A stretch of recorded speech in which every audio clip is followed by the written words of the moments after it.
یاله خیبر پښتونخوا سهیل افریدی چې کله هم تللی دی عموما داسې اسلام آباد ته یو خو د هغې غریب سره یعنی د پنجاب پولیسو مختلف ټایمز کې به تاسو کتلی وي چې د هغې سره د هغه رویه څنګه وي. بیا تېره ورځ چې کله سپریم کورټ ته ورتلو نو په سپریم کورټ باندې هم عموما داسې وي چې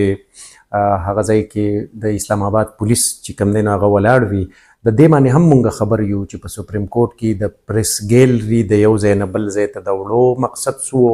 او بیا په سپریم کورټ کې د ریپورټرز چې کوم بیټ ریپورټرز دي کوم چې سپریم کورټ کور کوي د هغې دپاره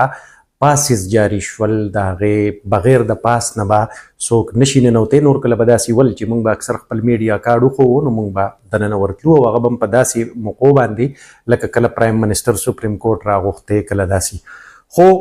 یعنې مونږ پوهېږو چې دغه میجرز چې کوم دي یا دا اقدامات چې دي دا اغستل شوي دي. خو یو وزیر اعلی زما په خیال باندې زما خپل خیال دا دی چې یو وزیر اعلی د وزیر اعلی چې کله سکواډ راشي نو بیا هم دغه پولیسو ته پته ولګي چې دا وزیر اعلی دی. دوی بیا ښه په دې پوهیږي چې د وزیر اعلی پروټوکول دی. اوس د وزیر اعلی دوه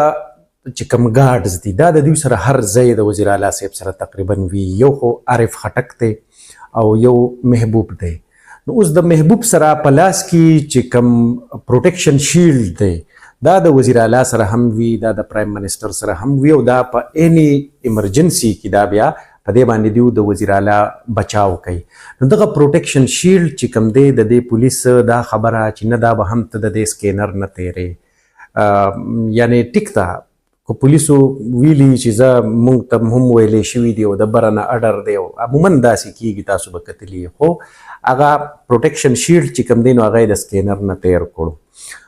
بله خبره دا ده چې هم دا سپریم کورټ و په دې کې مونږ دا کتلي دي چې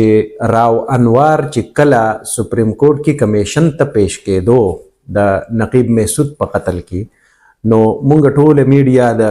ګیټ سره ولاړو چې اوس په راو انوار راولي او پته راته ولګېده چې راو انوار چې کوم دی هغه په شاته ګیټ د ججز په ګیټ باندې سپریم کورټ ته بوتللی شو.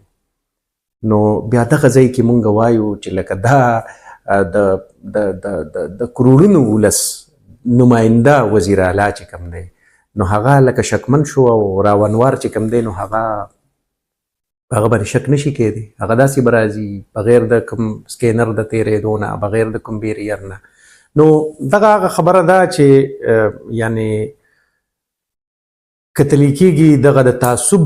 رویه چې کومه ده دغه د تعصب اوس په دې کې یو بله خبره دا هم ده چې په موجوده حالاتو کې